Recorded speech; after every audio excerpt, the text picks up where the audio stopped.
உங்கள் அண்ணனை, உங்கள் தம்பியை, உங்கள் பிள்ளைய எல்லாரும் ஜெயிக்க வச்சு முதலமைச்சராக ஆக்கிட்டோம். ஜெயலலிதா மேடம் கொண்டு வந்த அம்மா உணவகம் திட்டம் இங்கே மேலே ஏறி வந்து இந்த 80வது சுதந்திர தின நாளில் நம்ம நாட்டோட தேசிய கொடியை ஏற்றி வச்சு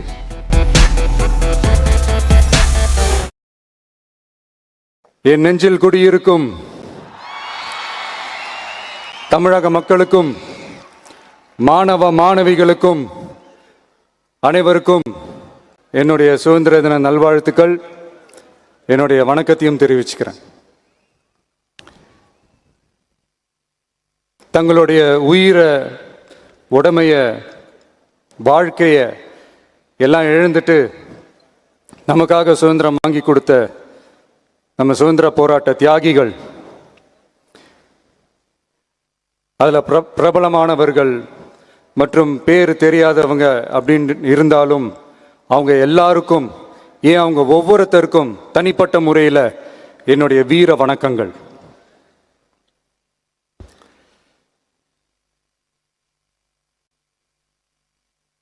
நம்மளை ஒரு அடிமை மாதிரி வச்சிருக்காங்க அப்படின்னு தெரிஞ்சிட்டாலே மக்கள் மத்தியில் ஆட்டோமேட்டிக்காக ஒரு ஒற்றுமை ஒன்று வர ஆரம்பிக்கும். எல்லாரும் ஒரே மாதிரி யோசிச்சு ஒன்று சேர ஆரம்பிப்பாங்க. அப்படி ஒன்று சேர்ற இடத்துல தான் சாதி உடையும், மதம் உடையும், மொழி, இனம் இந்த மாதிரி எல்லாமே உடஞ்சி நொறுங்கும். அப்படி உடஞ்சி நொறுங்குற இடத்துல தான் கிடைக்கிறது தான் உண்மையான சுதந்திரம். அதுதான் நம்ம மகாத்மா காந்திஜி அவர்கள் அவங்களுடைய தலைமையில் 1947 இதே இந்த ஆகஸ்ட் 15 நமக்கு அந்த சுதந்திரம் கிடைச்சிது. இன்னைக்கு நம்ம எல்லாரும் அந்த சுதந்திரத்தை கெட்டியாக பிடிச்சிக்கிட்டு படிப்படியாக டெவலப் ஆகி வந்துக்கிட்டே இருக்கிறோம். அந்த டெவலப்மெண்ட்ஸை அடுத்தடுத்த கட்டத்துக்கு கொண்டு போக வேண்டியது நம்ம எல்லாருடைய ஒரு கடமையும் கூட. இந்த நேரத்தில் நம்ம தமிழ்நாட்டை லஞ்சத்திலேருந்து, ஊழல்லேருந்து காப்பாற்றுறதும் ஒரு மிகப்பெரிய ஒரு விடுதலைக்கு சமமான ஒரு விஷயந்தான். அதை நோக்கி தான் நம்ம அரசும் செயல்பட்டுக்கிட்டு வந்துக்கிட்டு இருக்கு.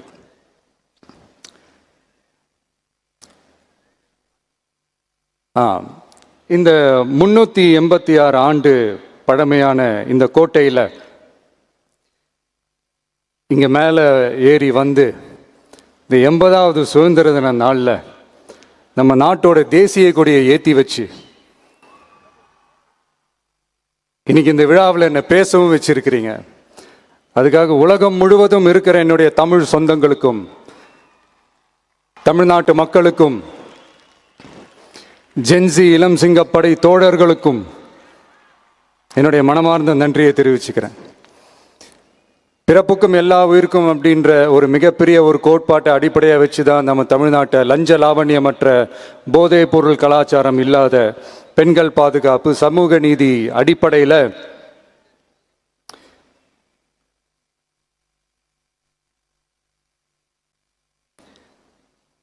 ஒரு வெளிப்படையான, ஒரு உண்மையான, ஒரு நேர்மையான ஒரு நிர்வாகமாக இதை நாம் செயல்பட்டுக்கிட்டு வந்துக்கிட்டு இருக்கிறோம்.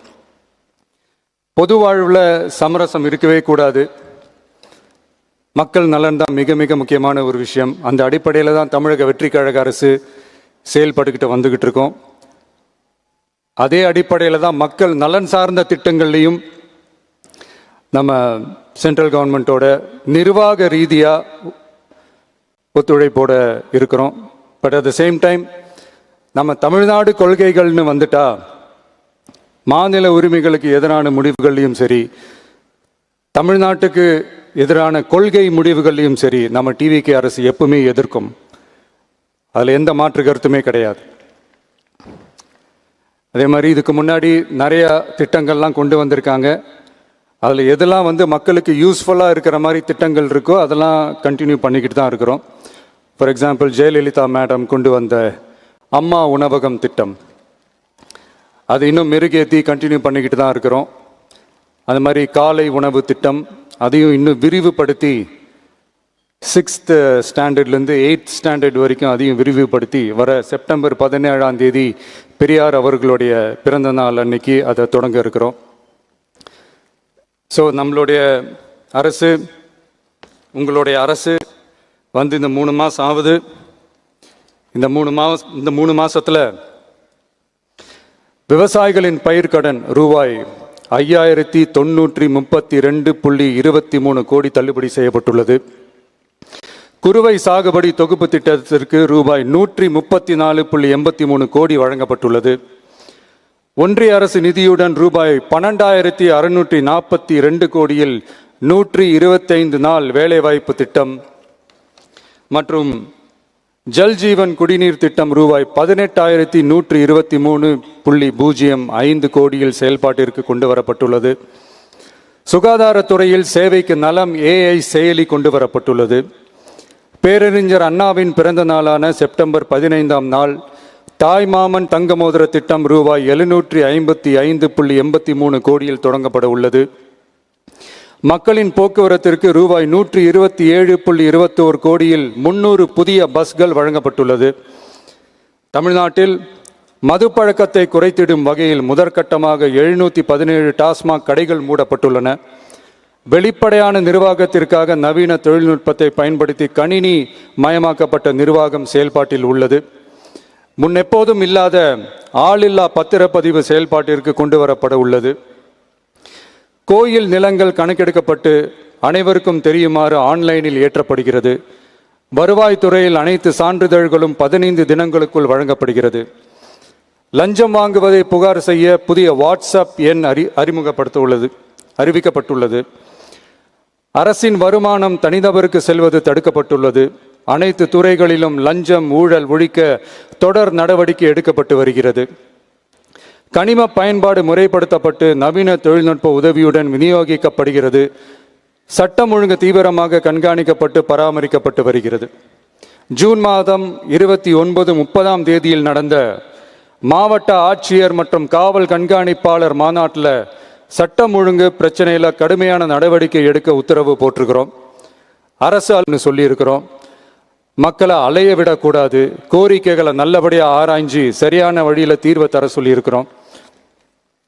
சுதந்திர போராட்ட தியாகிகள் தங்கள் உயிரை தியாகம் செஞ்சு கிடைச்ச சுதந்திரம் மிக சிலருக்கான சுதந்திரமாக மட்டும் இல்லாமல் ஒவ்வொரு இந்திய குடிமகனுக்கும் சுய மரியாதை, சம உரிமை, சம வாய்ப்பு மற்றும் கண்ணியமான வாழ்க்கையை வழங்கும் உண்மையான மக்கள் சுதந்திரமாக இருக்கணுங்கிறதே எல்லாரோட மிகப்பெரிய எதிர்பார்ப்பாக இருக்குது. அதை நிறைவேற்றுற பொறுப்பும் நம்மளோடது தான். தமிழ்நாட்டு மக்களோட இணைஞ்சு தமிழகத்தை இந்தியாவின் முன்மாதிரி மாநிலமாகவும் உலக அளவில் வளர்ந்த நாடுகளுக்கு இணையா தமிழ்நாட்டு பொருளாதாரத்தை 2036 ஆண்டுக்குள் $1.5 ட்ரில்லியன் உயர்த்திட நாம உறுதியேற்போம். மக்களே, எல்லாரும் ஓட்டு போட்டுட்டோம். உங்க அண்ணனை, உங்க தம்பிய, உங்க பிள்ளைய எல்லாரும் ஜெயிக்க வச்சு முதலமைச்சராக ஆக்கிட்டோம். அதனால நம்ம கடமையெல்லாம் முடிஞ்சிருச்சுன்னு சொல்லி யாரும் ஒதுங்கி போயிடாதீங்க. இனிமே தான் நீங்க நம்மளோடவே கூடவே இருக்கணும். உறுதியா நம்ம அரசோடவே கூட இருக்கணும். அப்பதான் உங்களுக்காக இருக்கிற எல்லா நல்ல திட்டங்களையும் என்னால் செயல்படுத்த முடியும். 8 கோடி பேரோட அந்த பிரதிநிதி தான் முதலமைச்சர் பதவின்னு சொல்லுவாங்க. அதனால தான் சொல்றேன், மக்கள் தான் ஆட்சியாளர்கள். இங்க நான் எல்லாருமே, அங்க இருக்கிறவங்க எல்லாருமே மக்களோட சர்வன்ட்ஸ். அப்படிதான் நான் அதை பார்க்குறேன். ஸோ வாங்க எல்லாருமா சேர்ந்து நம்ம கடமையை சேர்ந்து செய்வோம்.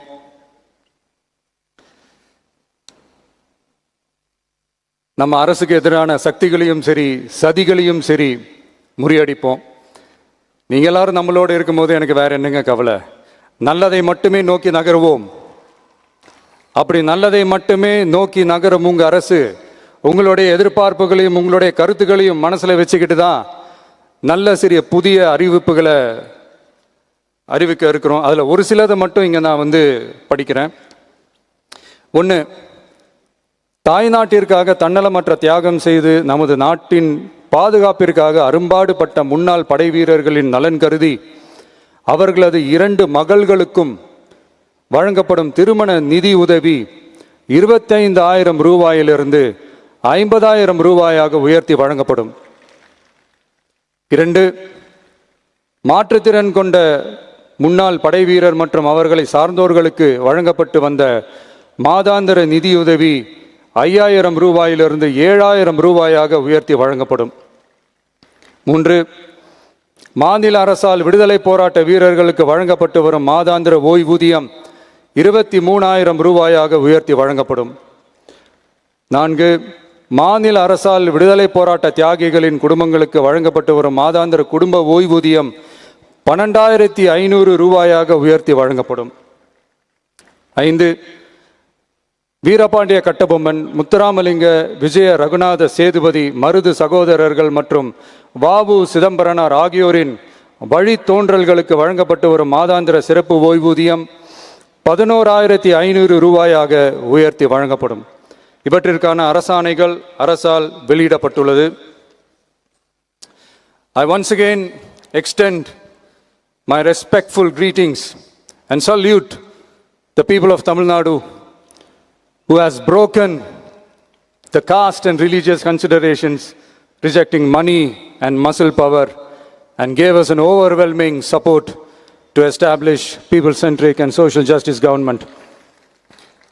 We are on a mission mode to achieve corruption-free government. We want our people to develop zero tolerance towards corruption.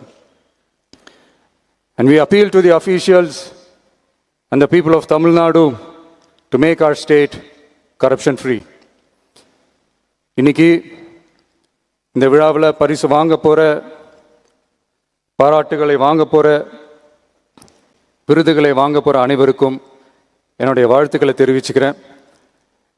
இந்த விழாவை ரொம்ப அழகாக ஏற்பாடு செஞ்ச பொதுத்துறை செயலாளர் அவர்களோடு சேர்ந்து அலுவலர்களுக்கும், காலையிலேயே இந்த ப்ராக்டிஸ் பண்ணி சிறப்பான பரேட் நடத்திய காவல்துறை நண்பர்களுக்கும், இந்த விழாவை ரொம்ப பாதுகாப்பாக நடத்திய காவல்துறை அதிகாரிகளுக்கும், ஊடகத்துறை நண்பர்களுக்கும், சமூக ஊடகத்துறை நண்பர்களுக்கும் என்னுடைய மனமார்ந்த நன்றியை தெரிவிச்சுக்கிறேன். கான்ஃபிடென்ட்டாக இருங்க, நல்லதே நடக்கும், வெற்றி நிச்சயம். மீண்டும் சந்திக்கும் வரை நன்றி, வணக்கம்.